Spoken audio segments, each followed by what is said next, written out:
Uh-oh. Well, it looks like Jessica found the one thing that could defeat her. Scuff. You're muted.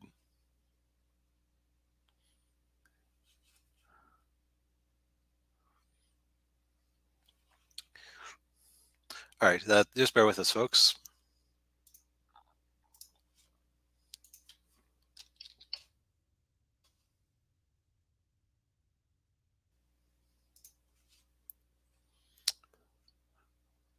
Let me make sure my audio is working.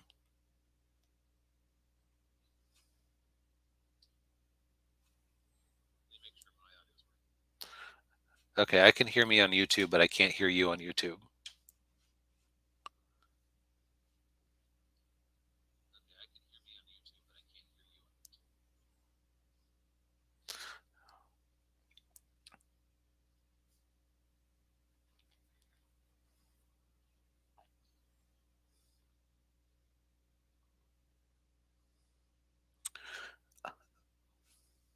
Nope, still nothing.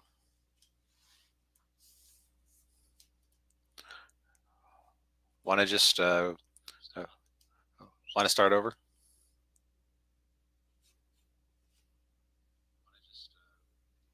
Nope, still nothing.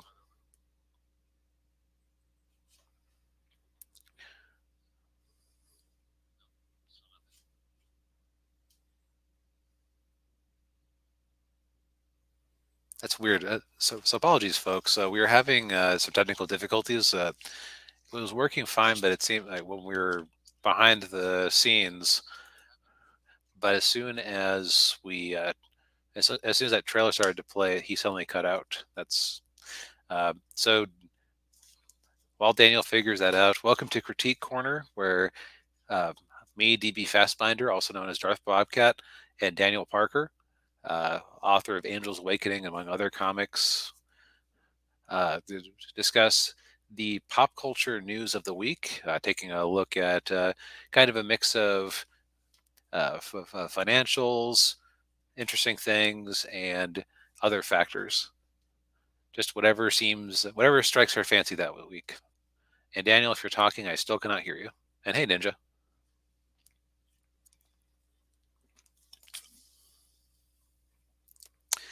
Maybe if you drop out of the stream and rejoin it, or did you already try that?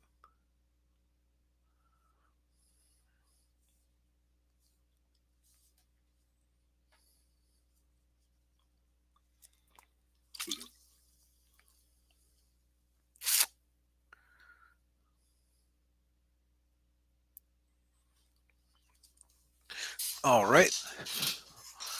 Well, since we do have some, yeah, Ninja, gotta love technical difficulties. You know, in the English branch of Hololive, they talk about the Holo EN curse, where they always have technical problems of some sort, especially during debut. And we've managed to avoid this for a while, but this is kind of weird. Basically, Daniel's currently staying at a hotel this week for reasons we won't get into. Um, definitely, definitely didn't get on DeSantis's bad side, and there are definitely no cyber gators on his tail right now. Definitely not. No, none of those things are happening. Definitely, but basically, he's running it from his iPad this time. Okay, I switched over to my laptop. All right, so yep, I can hear you now. Okay, we good? all right. Can everybody hear me now? I can hear you. Let me just make sure we can hear you on YouTube. Okay.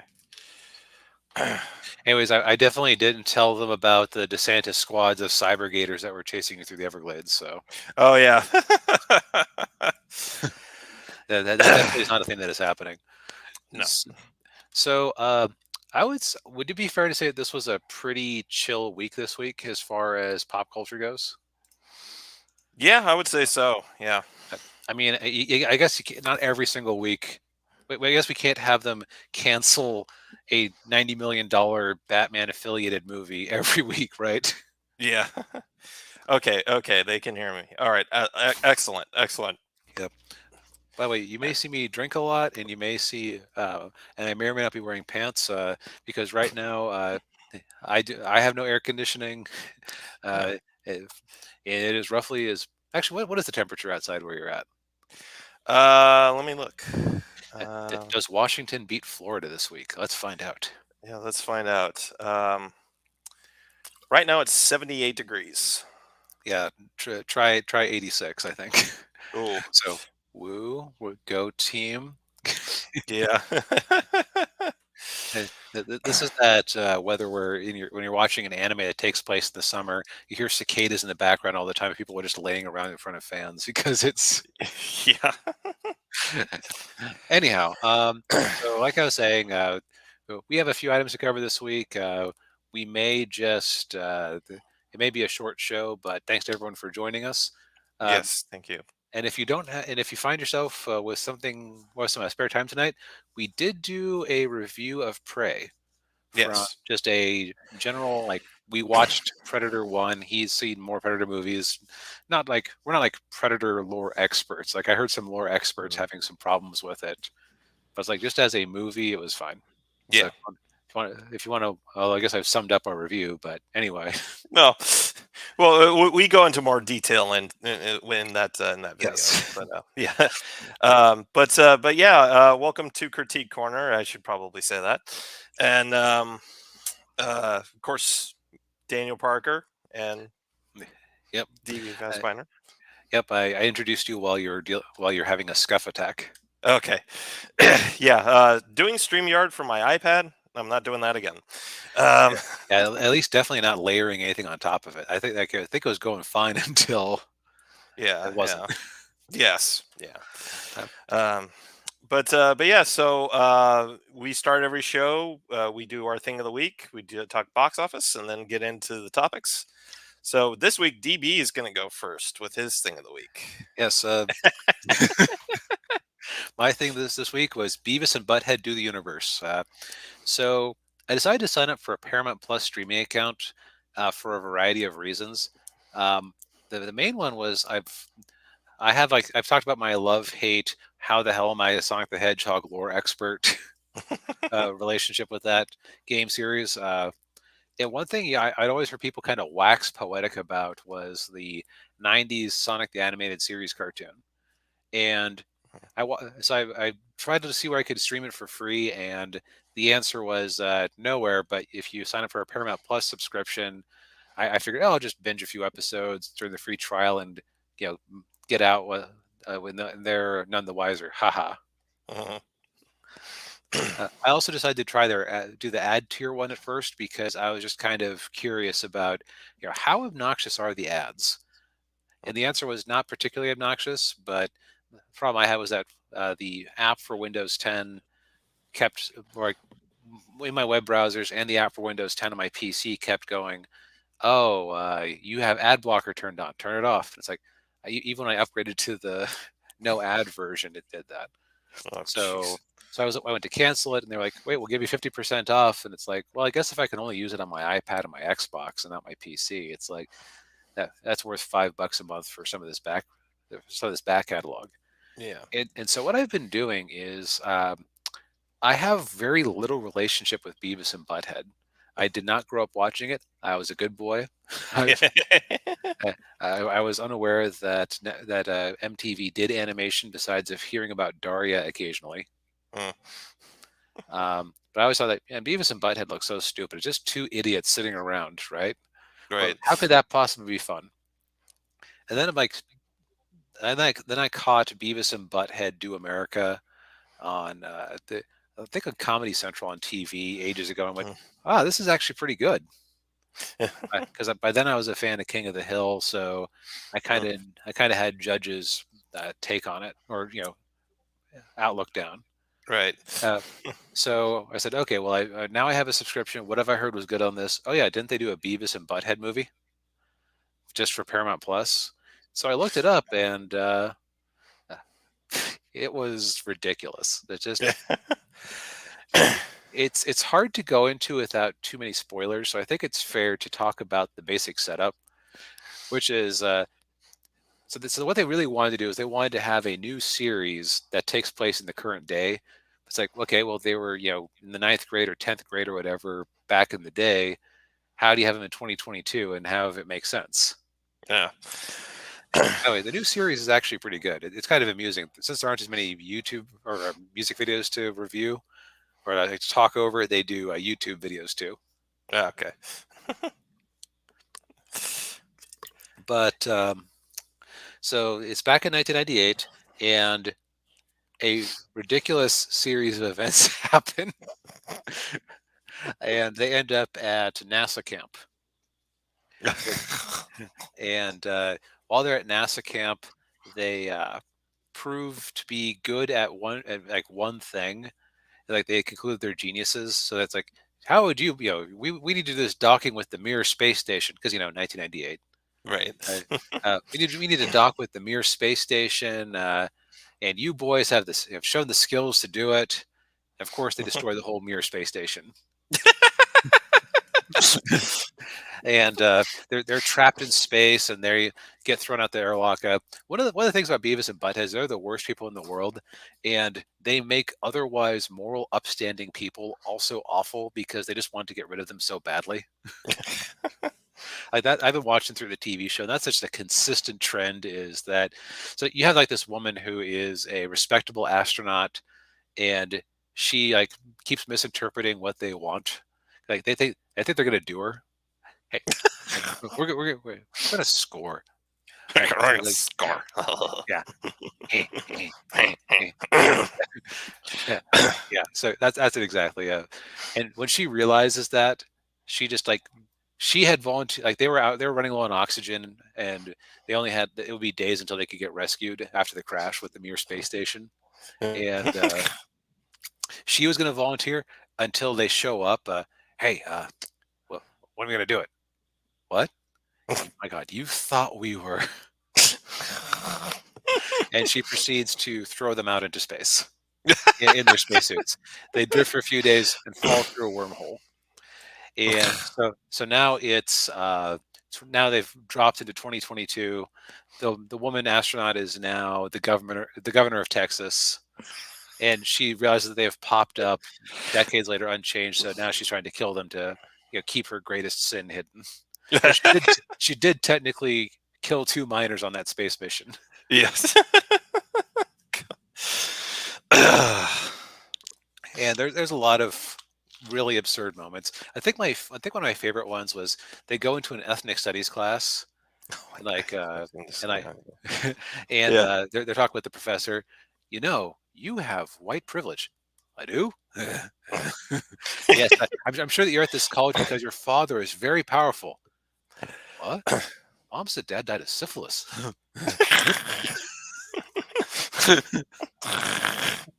Yeah, yeah, you have yeah, the police don't notice you, and you can get away with doing whatever you want.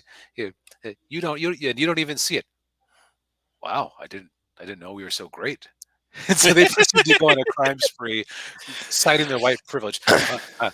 My father is very powerful.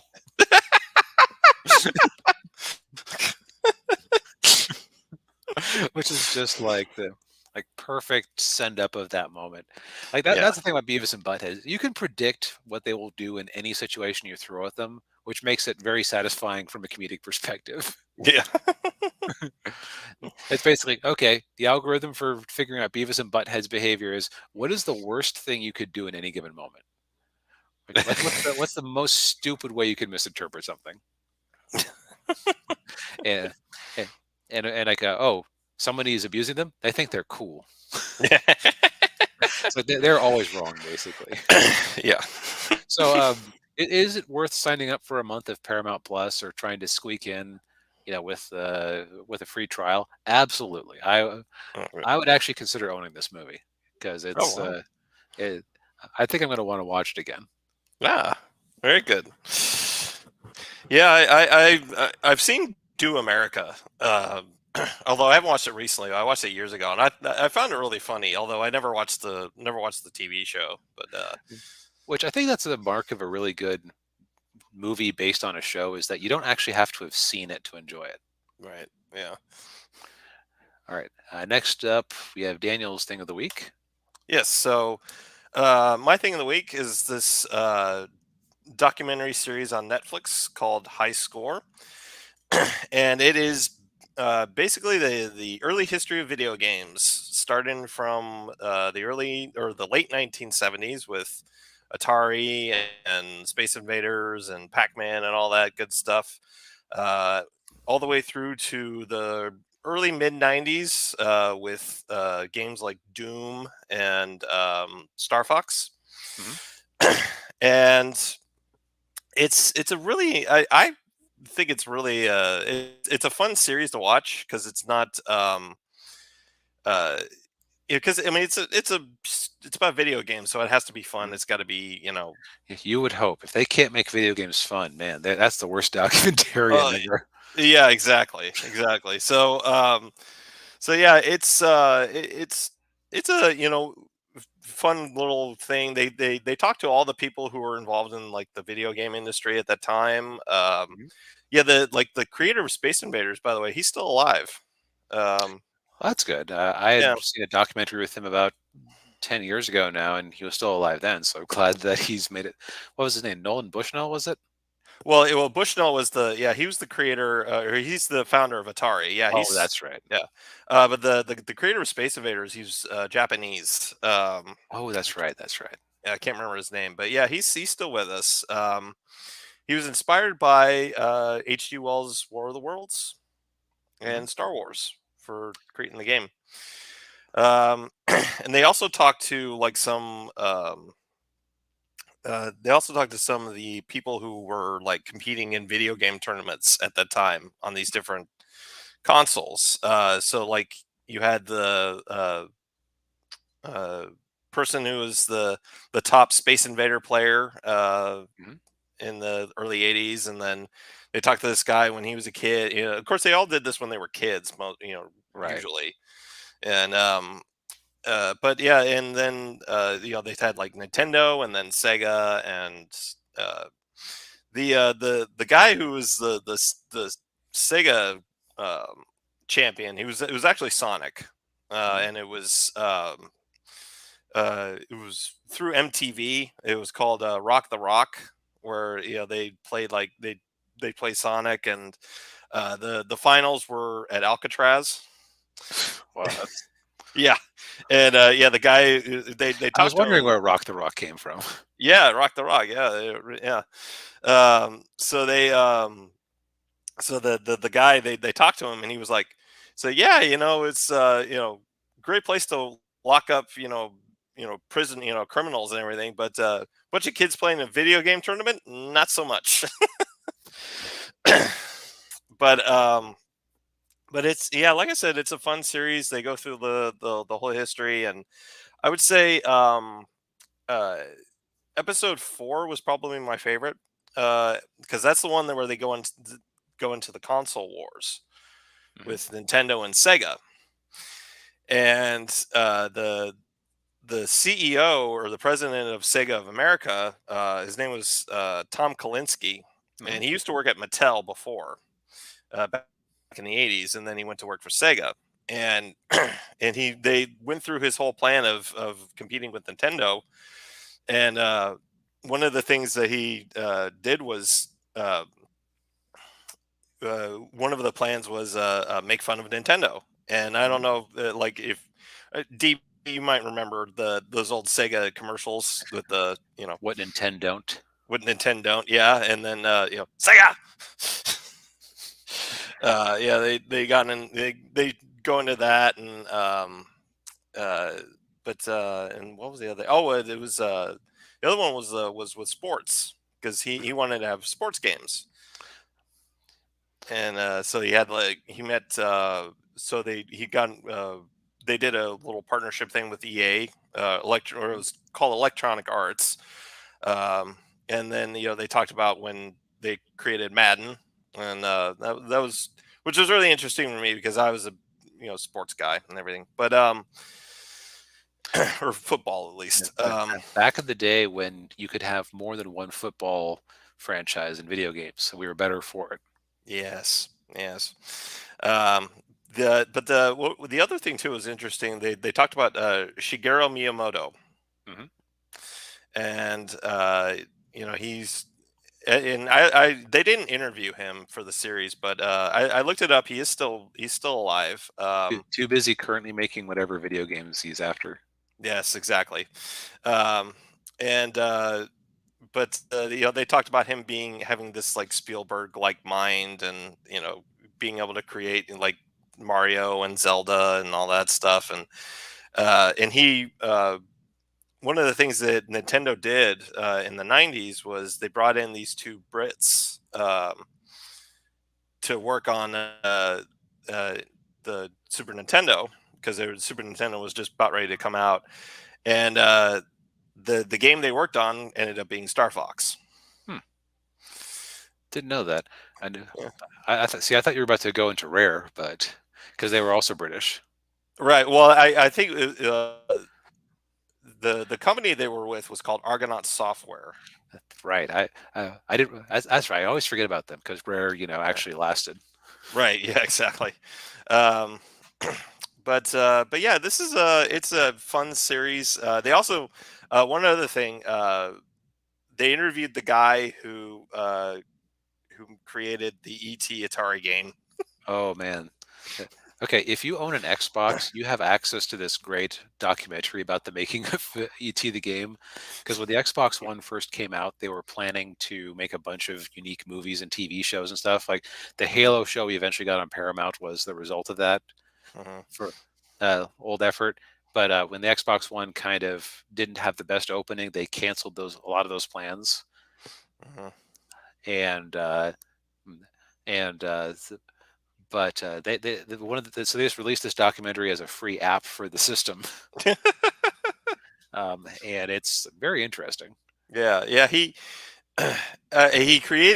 developed made it in 5 weeks. Something crazy like that. Yeah. Yeah, and he talked about like when he met with Spielberg to talk about the game, and he was laying out the game and everything, and Spielberg then asks him, "Well, can you make it more like Pac-Man?"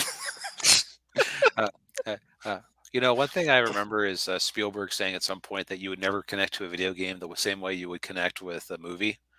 And while that's been very untrue for a very long time, considering that he was attached to Atari or ET the game, I Yeah. think I kind of understand that prejudice. Yes. um, but yeah, if you've got Netflix, want to check and you like video games, I mean, they do get a little, I would say, political in a couple of places, but Really.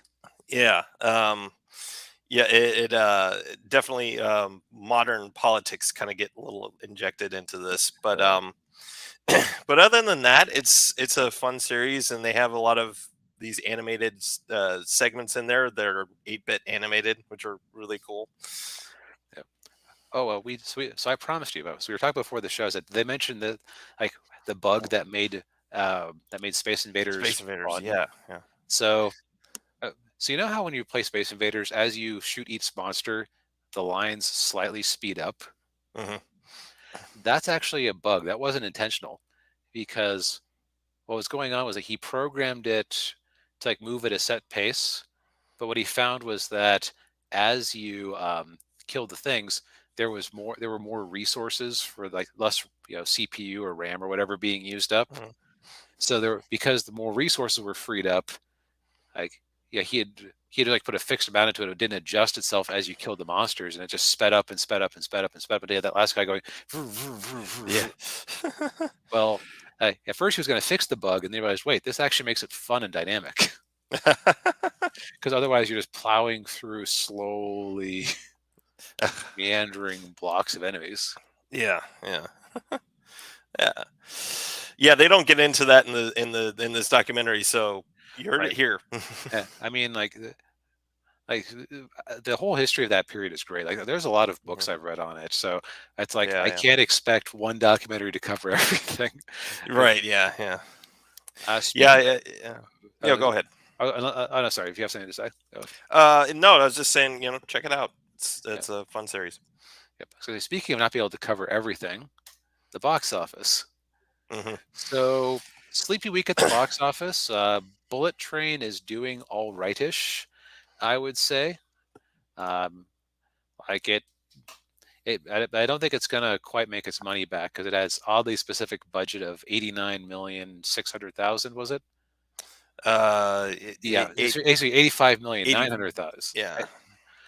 And so it's like it's made 100 million so far, but like that kind of budget, I think you're looking at 200-ish to break even. Hmm. So so yeah, it's probably going to be one of those things that I suspect this will have a good life on Netflix or home video or whatever. Yeah. Uh, Yeah. like it'll be a nice thing is that since it's a Sony movie, they don't have Sony streaming, so they'll actually be able to sell it to somebody else for profit. Yes. So unlike some things on our list of movies we've been watching, uh, we aren't rooting for. At least I'm not rooting for its failure. Yeah. So it's a little bit of a letdown, but it's number one movie twice in a row. It's not an awful fate. Yeah. It's a Yeah. quirky little thing. Hmm. Uh, Um, Meanwhile, Lightyear remains dead. Yes. Lightyear is like I think the Lightyear is our new. So we made fun of Morbius before, but Morbius at least was like in the ballpark of maybe kind of making money back. Like Yeah. it wasn't actually profitable, but it was like, okay, you're not entirely far off. Like Yeah. like Morbius will probably ultimately make them money like when they sell it to Netflix or whatever, Hmm. or rent it out in places. Right. Yeah. Yeah. But meanwhile, Lightyear, oof. Oof. Yeah. I'm going to be really curious when I mean, it's 200 million worldwide plus whatever budget minus whatever it takes. I think it's like between 5 and 600 million to break even, Yeah. And which yeah. it's not even a third of the way there, No, or yeah, barely a it's third. gonna lose at least 400 million. Uh, Yeah. Well, it couldn't happen to a nicer company. Yeah, yeah, and if you watched our show last week, this was my thing of the week, and it deserves the shellacking it's taking. Yeah. In surprise news, where the crawdads sing. Haven't seen this one. I haven't read the book, but it's one of those ubiquitous books that you see like every time you go to like barnesandnoble.com or Amazon. If they're shilling a book, it's probably where the crawdads sing in the last couple of Hmm. years. Um, and it's actually profitable now. I wasn't necessarily expecting that, but like it's legged out really nicely. 4.29 million or 4.29 times its initial box office. That tells Hmm. you that people are just consistently seeing it. Yeah. That's actually like that's the kind of performance you get off of Top Gun on a smaller scale. Hmm. So congrats. I'm always happy. Yeah, as a creator Yes. myself, as long as the other creators haven't done something egregious and awful to a franchise I love, I usually am rooting for the success of people. So Yes. congratulations, and they also that spiked the book sales a bit because Oh yeah, yeah, yeah. so yeah, I hope that the author got a nice payday. Yes, I do too. Yeah. Meanwhile, I was kind of surprised. Jumping from sixth place to second was Top Gun Maverick. To, as we keep saying, it can't keep getting away with this. It can't keep getting away with this. But and I thought it was weird at first, and then I remembered that they were coming out with some sort of special edition for last weekend with extra materials, like Mm, behind the scenes stuff. So it encouraged people who enjoyed it the first time to come back. right. Yeah.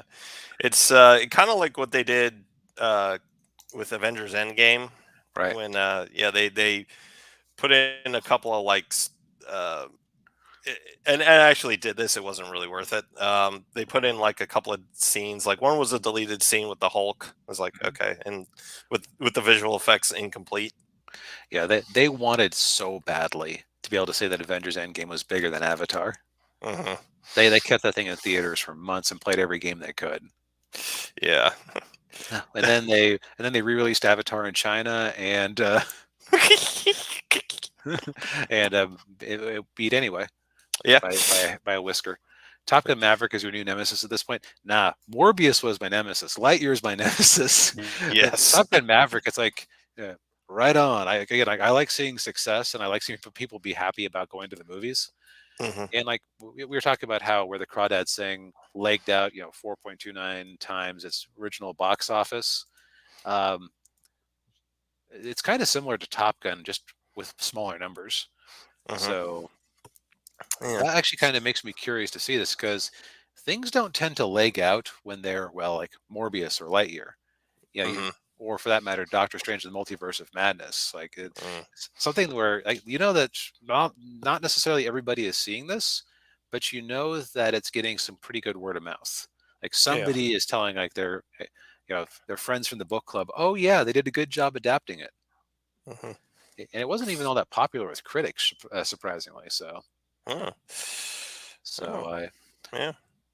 Meanwhile, Thor is basically done making money. Yes.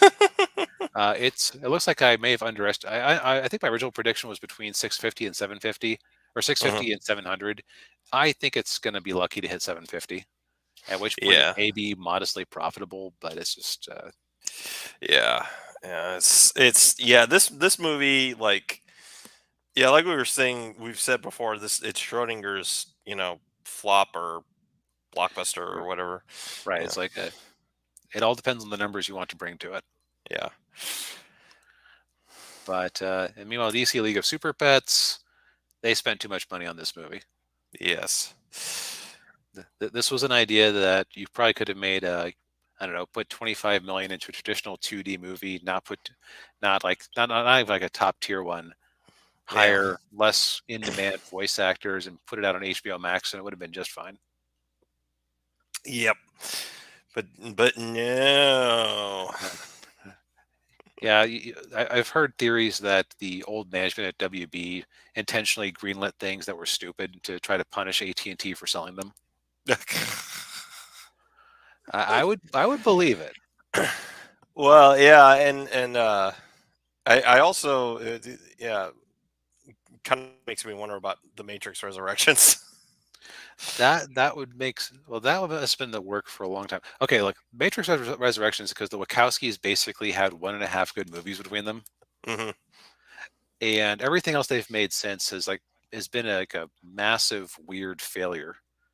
Yeah, Like like, yeah, Cloud Atlas, Cloud Atlas, Speed their Racer. Speed Racer. Yeah, Yeah, I will say, I've heard good V things for about Speed Racer. Oh, that's right, what V for Vendetta. V for Vendetta. Although they didn't direct V for Vendetta, they produced and wrote it. Oh, that's okay. Yeah, So so clearly, I would say the Wachowskis are a spent force to the point where it's like, okay, why do people keep giving them money? I don't know. I mean, I think trying to make another Matrix movie was one of those things that made sense in a Hollywood boardroom, and then Hmm. you throw the challenge at the creators, and they're like, "Oh crap! Well, I need more money." So Yeah, there wasn't only one Wachowski actually involved in that Matrix yeah, movie. just one. Yeah, it was just one Wachowski, and and Warner Brothers told her that they were going to make the movie with or without them. Ugh. So they're just like, okay, well, and then Wachowski made did Matrix Resurrections kind of like Gremlins 2, where it was all meta and Oh man, I'm sick of meta. yeah, yeah, Speaking of things that kind of break the fourth wall, yeah, Sleepy Week at the box office, yeah, but we did have a major release. yes, Now, I gotta say, okay, so Daniel hasn't had a chance to try to watch this yet. I didn't have time to watch it fully, but I heard enough good things about it, or at least like good, decent to good things about it. That I said to myself, I am going to like while I was prepping for today's show, I'm going to put it on in the background on Disney Plus, and I'm going to see how long until I want to shut it off. Because for Ms. Marvel, that was like the 20-minute mark, if that far. And uh, very good, D Rhino. You can yeah, thanks for checking in. yeah, yeah. Thanks, D Rhino. But anyway, so I was prepping for the stream, and I said to myself, like I'll just put this on in the background. and it was not the cringe fest I was expecting it to be. Hmm. Like, okay, so there are complaints you can have about it. So, so She-Hulk is a funny character because she was always meant to be a placeholder for rights, just like Ah. Spider-Woman. Because in the 70s, as people may recall, Marvel had made their first major foray into live action after having cartoons through the 60s and 70s. Mhm. And they basically they were all kind of cheap and all kind of bad except for the Incredible Hulk.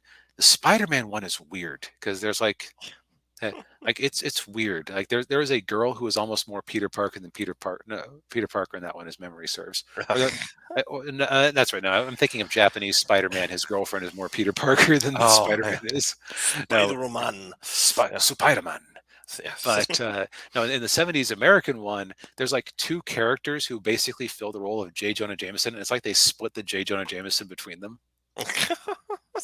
Like J. Jonah Jameson just seems like a nice old man who might have diabetes or something, and is just and is only occasionally salty. And then there's a police officer who hates Spider-Man. Ah. Anyway, back on this topic. So they kind of realized over at Marvel, crap, somebody could like if it's like at the time I think you had like Steve Austin, the Bionic Man, and they came up with the Bionic Woman. Mhm. And like, oh crap, we're working with these studio executives who are cutthroat, jerk bastards. Uh, they could do that to us and then they would own the rights to any female version of the Hulk or Spider-Man. So they kind of hastily made up Spider-Woman, Jessica Drew, and She-Hulk. Mm. And you could kind of tell that Stan created the character just to try to give it that little bit of extra authenticity. But you can kind of tell that like he was writing on a time budget because suddenly Bruce has a cousin that he has never mentioned before, but he is so close to. Mhm. Yeah. It checks out. Yeah.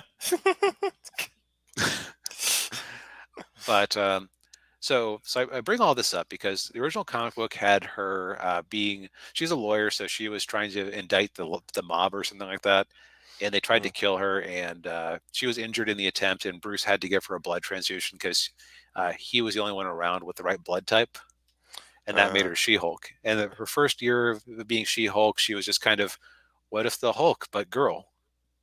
ah.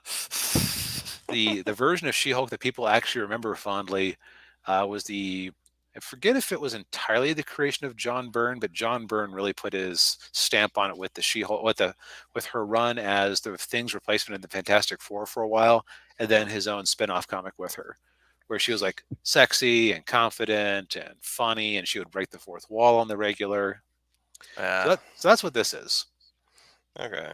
So, so this is, thank God, not the version of She-Hulk they were using until about 10 minutes ago in the comics, where she was depressed and big and mannish and did just turn into the Hulk. Yeah. Yeah. My biggest complaint about this so far, at about I think halfway through, is like there's like is it woke garbage like everyone's saying? There are little nods to it here and there, and it took me a little bit to warm up to the character, partially because the first part is so rushed. Like it isn't oh, the mob is after Jen and we have to save her. It's, oh no, Mhm. she and Bruce were in a car accident. Some of his blood got into her blood. Uh, okay. So like there is no plot with that.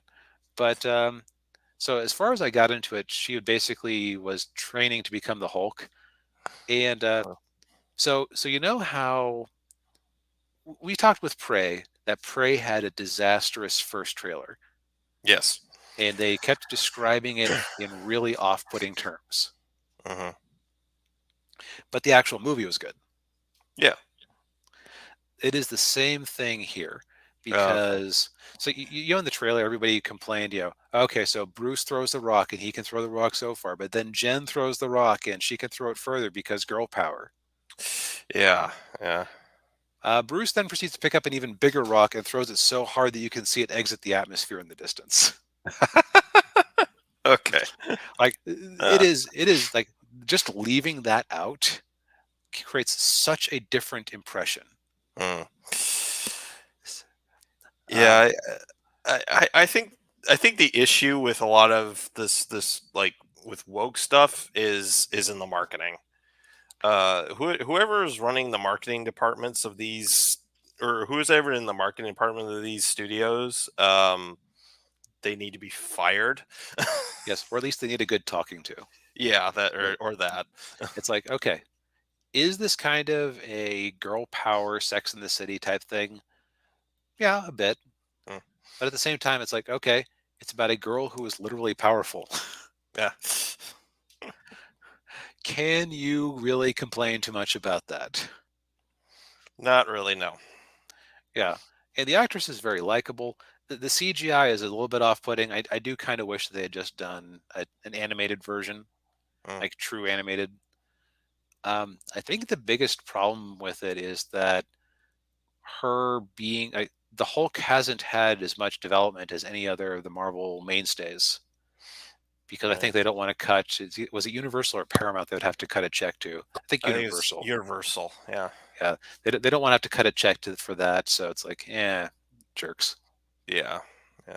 Although I heard that uh, the rights might be going back to Marvel in shortly. That wouldn't be surprising. They've had a very long time to not try to do anything with it. So it's like with those types of rights, you never like sell them away forever for a one-time payout. It's they got Yeah. to do something with it at some point. Right. Yeah.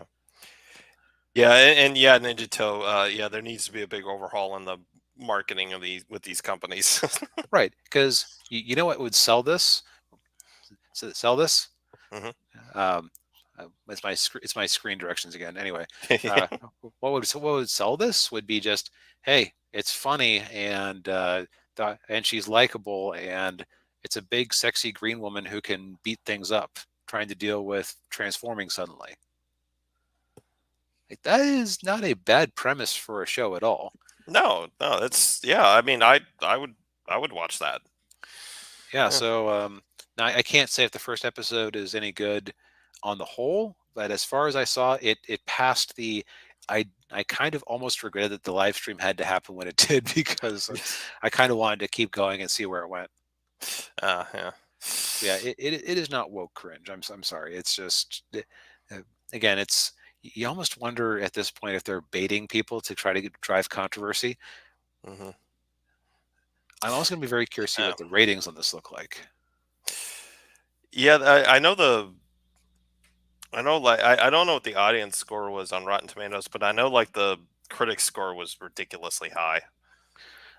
Yeah, there's been talk of people brigading it or whatever, and it's like, look, the other thing is that I am much more willing to watch media that is aimed at females than a lot of guys in my target demographic. And up till Hmm. now, every Avengers thing has been a four quadrant. Kids want to see the cool action. Women want to see the rippling biceps and the strong men. Men want Hmm. to see Black Widow with a low cut top, which they haven't gotten to see for a long time because, Yeah. but but they also want the action scenes. Right. Every age group and demographic likes it. Ms. Marvel, it's a kids show. You're Mm. that is not a four quadrant thing. And this is this is a quote unquote chick show. That's also not a four quadrant thing. Hmm. Eh, Now, I'm not saying like everything that would star a woman would be a chick show, but this is like very much that type of sensibility. Yeah. Yeah. Yeah. I mean, well, of course, you're talking to a guy with a comic book with a female lead. I mean, Right. I don't have a problem with a female lead with a TV show or anything. You know. Right. So it's just like it's aimed at a demographic that is not necessarily me. Now I happen to be enjoying it, but Mhm. I am not the target audience. Yeah. Let's see here. Speaking of targets, Uh. actually, speaking of targeting in women, Oh, yeah. Yes. Our old friend Ezra Miller. yes, yeah, uh, Top Gun Maverick is not the nemesis of the show at this point. Ezra and Morbius are. Yes. Yeah. So Ezra um, put out a an Ezra. apology. Yeah, in yeah, inverted commas or quotes apology. I, I I'm skeptical as to whether or not it was actually Ezra that put that out, because it was loaded with PR speak. Yeah. Having recently gone through a time of intense crisis, I now understand that I am suffering complex mental health issues and have begun ongoing treatment. I want to apologize to everyone that I have alarmed and upset with my past behavior. I am committed to doing the necessary work to get back to a healthy, safe, and productive stage in my life. Notice how Yeah. that's actually not particularly apologetic. No.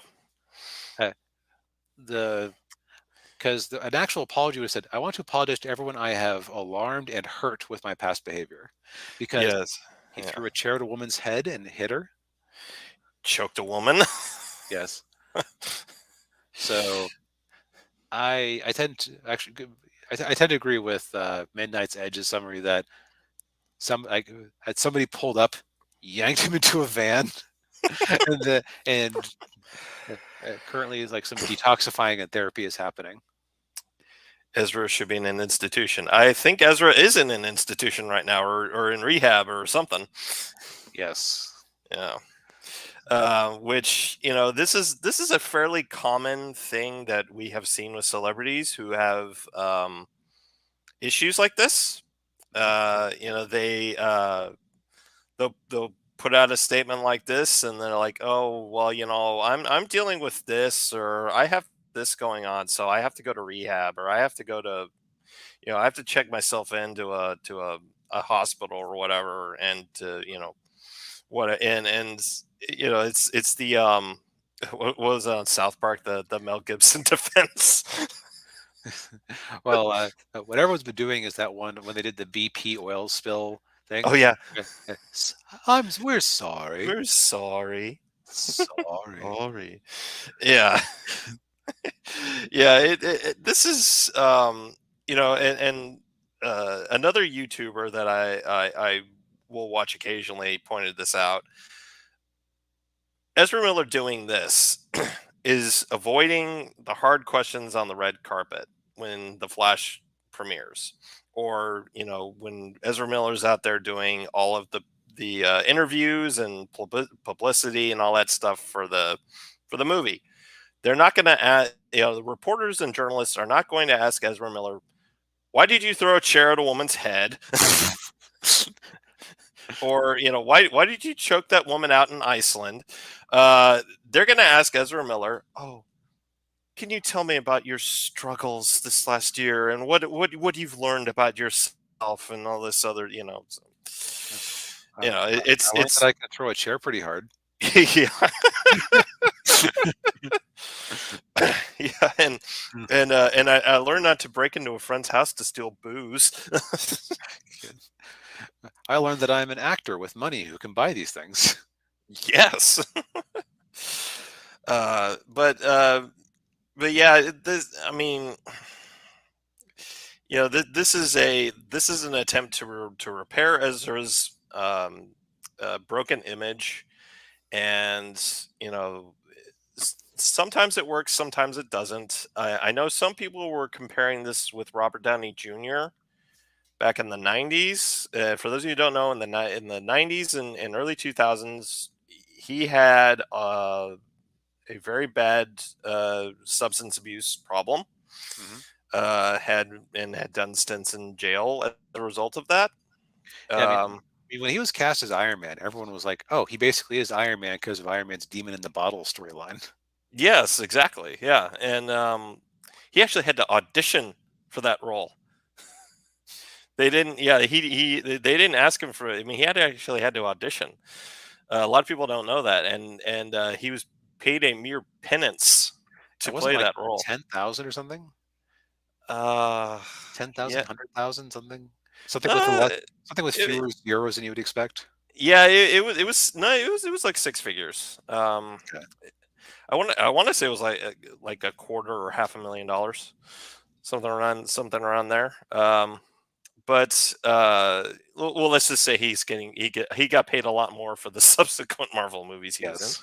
Uh, but this isn't that situation. I mean, because this situation's the two Okay, situations are different. I you mean, were right. 500,000.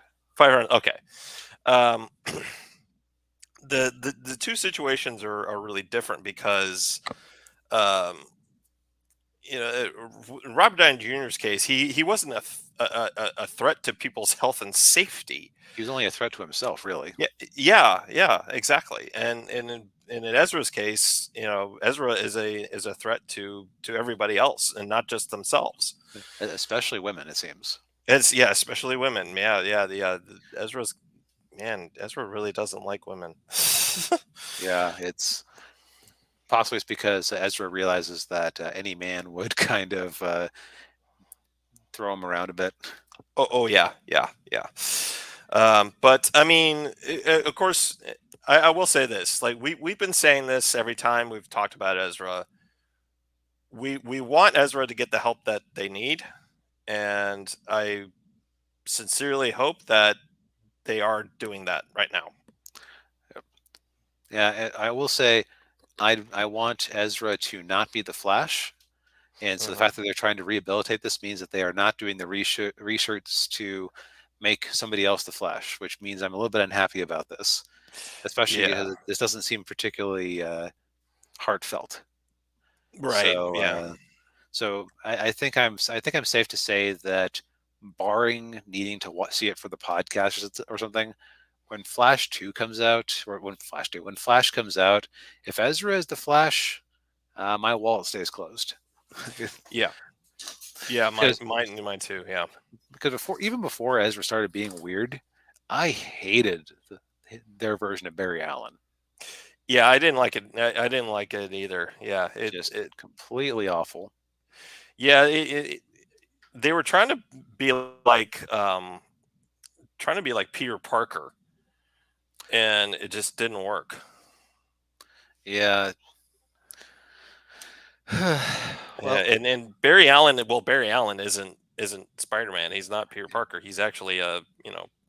There's really no Flash I can think of who Ezra's portrayal would match. yeah, Yeah.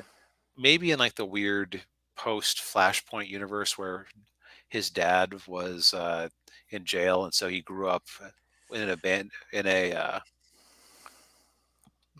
where it's like what was it? He growing up with someone else. If you followed the Flash TV shows mhm. logic, Oh yeah, but it's like I could see that version of Flash being kind of like this, but that isn't.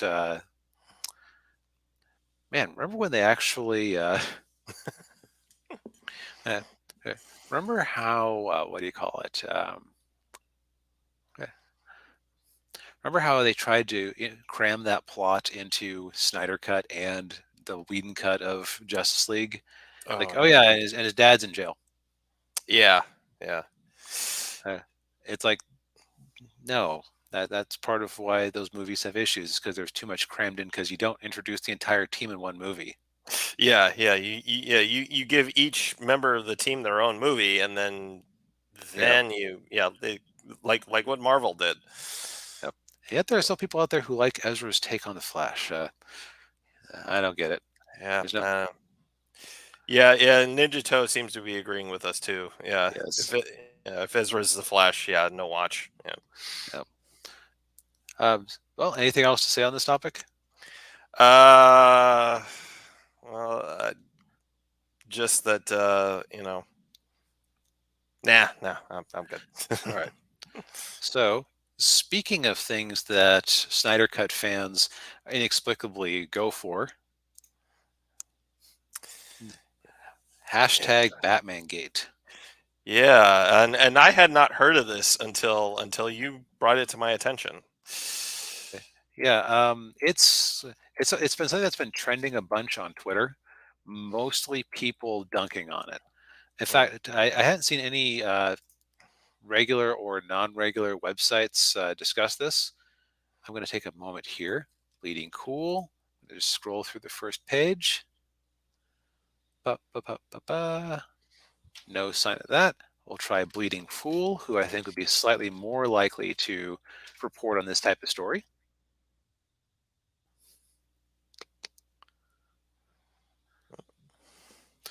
Okay, they didn't care for She-Hulk as much as I did. Well, that's not surprising. No. Let's see here.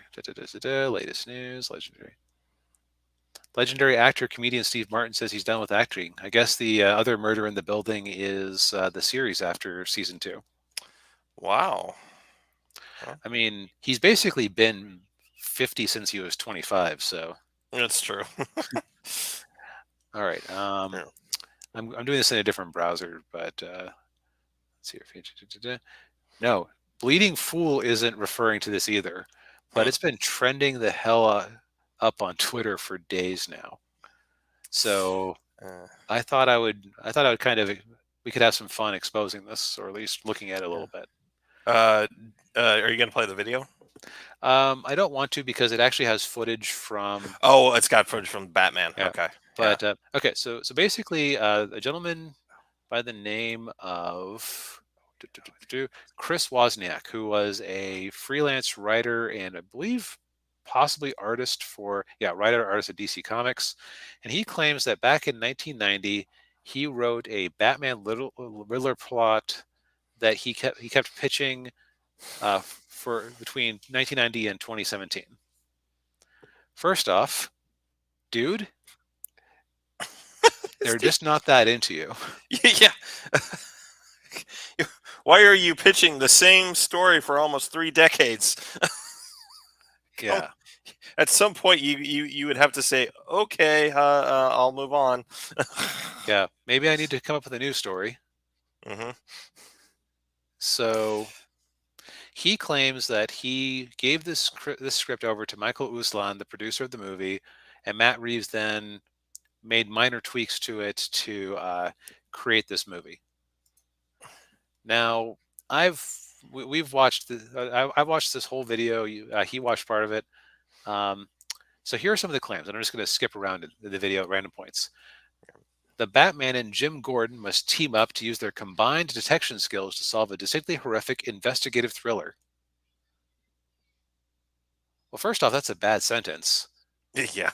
You don't solve an investigative thriller. It's more like must use their combined detection skills to solve a grisly murder or a grisly spree of murders. Like you don't solve the investigative thriller. That's a description of what's going on around it. Yeah. It's a that's the genre is investigative thriller. Yeah.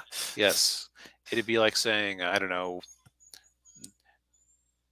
Mr. Darcy must win over the heart of what's her name uh, to wrap up this thrilling romance. It's like it's a weird sentence. Yeah. Yeah. I'm just going to skip around to random points here. So during a massive police or citywide manhunt, the Riddler simply turns himself in at a police station is crossed out diner for the express purpose of confronting the Batman face to face with his big reveal. You know, it seems to me there's another Batman movie that kind of did something similar. Yeah. Yeah. The Dark Knight. Yes, The Dark Knight. Anyone? Yeah. Well, and two, well, they probably also changed it from police station to diner because of it would be too little too on the nose with seven. Yeah, like that's the real one that everyone's been ripping off forever. Oh yeah, yeah, and this movie and the Batman was kind of a seven like movie. Yep. Yeah. Let's see here. Da-da-da-da-da. Okay. While at home, Barbara Gordon crossed out, Alfred receives a riddle that is a booby trapped as a firebomb. The Batman finds out via a phone call that it's too late to save him. Alfred remains hospitalized for the rest of the story. For rest of story. Okay, this guy's not a good writer. If this is his this is his video where he's talking about this summary here. Yeah, yeah. Ninja Toe says his claims are basically every expected trope from good Batman detective stories. Yeah, Yeah.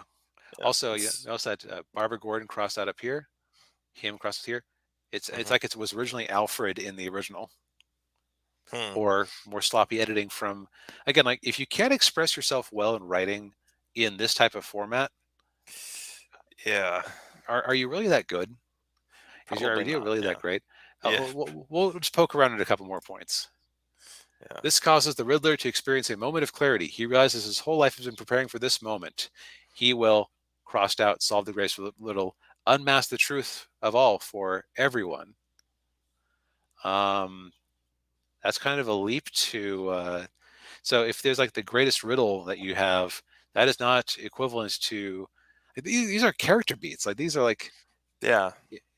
Uh, he also was like taking credit for, oh, I'm going to reimagine the Riddler as a crazy uh, Oh, serial killer and who yeah. plants clues with each one. Which like if you told me like, hey DB, how would the Riddler be as a serial killer? He would leave clues Clues. that people could answer, He would leave riddles. because that's like the core essence of the Riddler, no matter what version he is. Like, there are versions of the Riddler where you realize that he could have been the greatest criminal mastermind of all time. Mhm. Like he was like there was some Riddler year one or whatever story where or origin story I read ages ago where he pulled off a bank heist flawlessly and nobody would ever like, it's a crime that nobody would ever figure out how it was done, and that gnawed at him, like that bothered him that nobody would ever know how great he was. And that's the purpose of the riddles, is because he ultimately wants people to figure out how he done it. Yes. Yeah. Yeah, uh, and it's specifically Batman too. Like yes. he's always messing with Batman. Yeah. Also, Jim Gordon is Last Honest Cop. Every version of Batman since at least Frank Miller took a crack at that character has done that. Yes. Yeah, that's that is a very common characteristic of Gordon. Yes, especially during the early days when before he's actually commissioner Yeah. and can put better people around him. Hmm. All of Gotham City's cops are on the take. Crossed out renewal fund. It's distinctive that you have this charitable thing that Bruce's dad set up be what everybody is skimming off the top of. Yeah. It's actually like clever and creative. Yes. Let's see here. Well, and as we learned, it was the Joker who secretly masterminded the Riddler's entire Yeah. scheme by anonymously befriending and radicalizing him with the word online added, because Uh, 1990, yeah. which There's no internet. Yeah. which was I didn't get the impression that the Joker was ultimately responsible for the scheme, though. I might have just missed that. Yeah. I don't remember that either. I only remember them talking to each other in You know, prison. which was like one of the worst moments in the movie, in my opinion. But Yeah, that, it was totally unnecessary. yeah, well, thankfully they had more Joker scenes that they cut out of the movie, and I saw some of them as like, these are not good. Yeah. This is not a good Joker. If you make a sequel, please try again. Yes. Um, so the method of retribution the Riddler chooses is a biblically inspired cross-out plague flood. Okay, that's different. That's a very like tenuous. That's a very tenuous connection. Yes. Uh, and Batman, like during the fight, gets poisoned. He lies helpless, needed of the antidote. That's a great. Like that's just like a common thing you see happen to heroes who are strong. Like you need something that weakens them. It's kryptonite. Yes. Yeah. Yeah. Yeah, it's everything I've been hearing so far. All of these claims so far are very generic. Yes, and the reason I'm jumping around like this is that it breaks the narrative a bit. Like, Hmm. it's like because it's like when someone's trying to get you into a conspiracy theory, which I think this is kind of what it is. Hmm. It's like, oh, uh, this is true and that is true and that is true and that's true. There's just this big chain of causation, and by the end of it, you're believing that you should be buying colloidal silver pills so that the Illuminati can't listen to you through your teeth. Yeah. Uh, and you might go, okay, so why now? Why come out of the woodwork now? Like if this was so clearly his movie, Hmm. it's clearly been around for months now. Why August? Yeah. Now, there have been claims like, oh, well, here's the script, and you can see it was written on this typewriter in 1990, and here's the exact font. It's like, well, that can be faked. That was faked with George W.'s Uh, so-called papers, yeah. uh, which which were found out under forensic. And apparently, he's reported this to the FBI, and oh well, Yeah. hey, FBI gets reported a lot of stuff that isn't actually true. Yeah. FBI does a lot of stuff that isn't actually true. Yes. Yeah, and I will say, plagiarizing a script like this, and showing all this stuff as proof is really not. Like I said, a lot of this is all very generic. Like we've been saying, these are common tropes. They're common plot lines, and Hmm. character motivations that we've seen from all these characters for decades. Yep. In fact, And yeah. if you gave me the prompt, hey, darken up the Riddler, Hmm. this would probably be what just about anybody would come up with. Yeah. Like, what's here? Dark Riddler. He's kind of a joke character. Hey, you know who leaves riddles around and ciphers? Serial killers. Yeah. Yeah. Like, yeah, Zodiac. Um, uh, what was that guy? BTK. Yeah. Like, yeah, there have been a lot of them. Yeah. So yeah, it's not a stretch. Yeah. Yep. The really funny thing is that in another part of I don't know if it was in this video or another one, there was like a clip that was being shown of Matt Reeves or Woozlon saying, "Yeah, we take the best ideas from everywhere. You know, if there was like a really good idea from a comic book or a TV show or a movie Hmm. uh, or a screenplay, I think it was like slowed down dramatically for the word screenplay." Yeah. Uh, Incidentally, this exact situation was why if you are talking with a creator who's involved with an established property, do not try to tell them story ideas for that property. Hmm. Yeah. Yeah. Because, They, they yeah. they are legally required to cover their ears and start going la la la la la la la la la la la la la. Yeah. Yeah. Yeah. Not listening. Not listening. Because if you Yeah. say something that they happen to come up with later, they're now plagiarizing and could be in trouble. Hmm. As long as they don't know about it, Yes. you're fine. Yeah. Yeah. It's plagiarism in writing is I think a lot harder to prove than like plagiarism with music. Right. Because music, you have chord progressions and lyrics to work with. Ri- Writing, honestly, like I can say this, that a lot of writing is just picking out pre-existing things and rearranging them in unique combinations. Yes. Yeah. Yeah. And so yeah, I don't probably part of I think part of the reason why a lot of media outlets aren't reporting on this is because they don't think it's going to go anywhere. Eh, Yeah, well, it's also just another proof that trending on Twitter does not mean that you're important or interesting. Right. Because I mean, this is his own video here. I'm pretty sure. Um, uh, yeah, it's got 6,000 views after a couple of months. Yeah. But And trending on Twitter seems to have gotten a lot of comments. Uh, First comment. I cannot believe this man has the audacity to claim that Batman and Gordon teaming up, a corrupt city, and Riddler leaving clues that culminate into a big mystery are ideas that he can only come up with. yeah.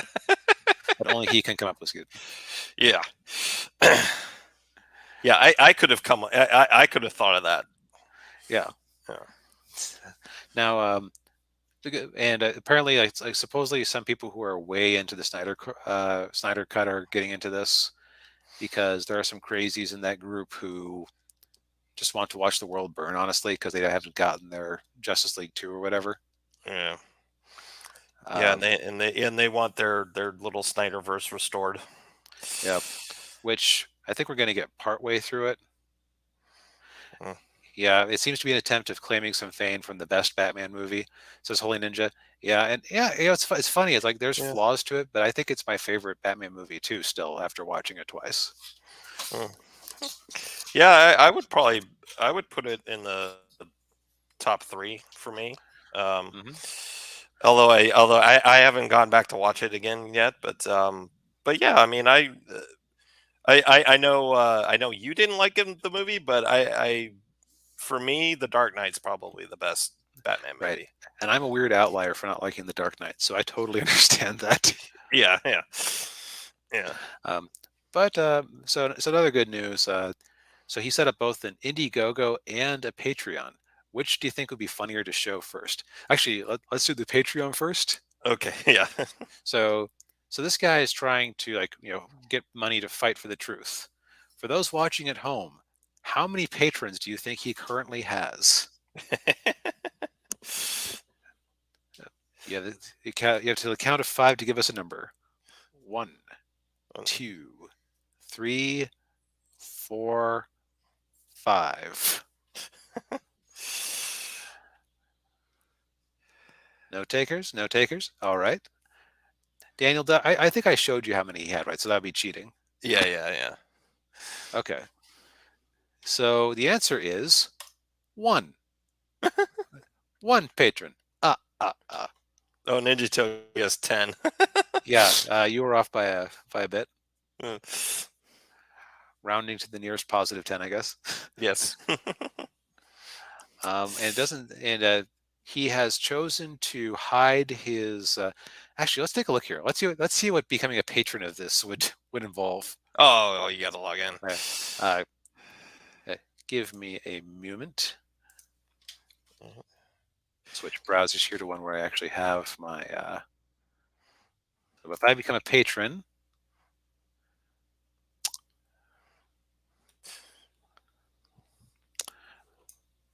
the recommended amount is 5. So that guy could literally be paying him $1 Oh man. because it's a flexible thing. So there's not like a stated benefit here. Yeah. That was it. Yeah, Humanity is not as idiotic as I imagined, as I thought.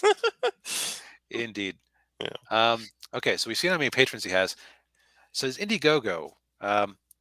So he has decided that the world owes him a living.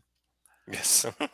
So $3 million is what he believes is entirely reasonable. Because if I'd written the movie, that's what I would have earned by now. Yeah, hey people, give me money because this is wrong, and I need money to fight back against Big Daddy Warner Brothers. So, Ninja Toe, another question. So two. How many backers do you think this has gotten so far out of that? How many dollars out of that? Actually, how many backers and how much money out of the 3 million?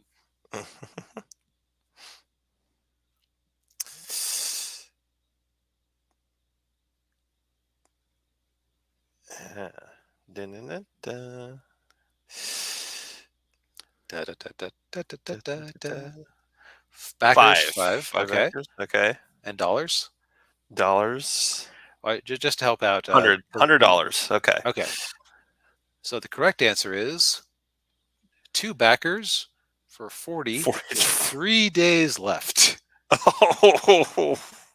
Oh. Bum, bum, ba-dum, Oh. Although it is a flexible goal, so he will get those two $20 bills. So Yeah. Oh man. yeah. So as you can see, thank goodness people are wiser to this. And I think this is one of those like Twitter phenomena that is. This is why we keep saying that Twitter is not your audience. Twitter is a bubble because many things can trend on Twitter. And I will say that I saw very few positive reactions on Twitter to this trending. I think it's safe to say that this is somebody who I believe that he has been trying to sell a story to Warner Brothers for years. Yeah, yeah.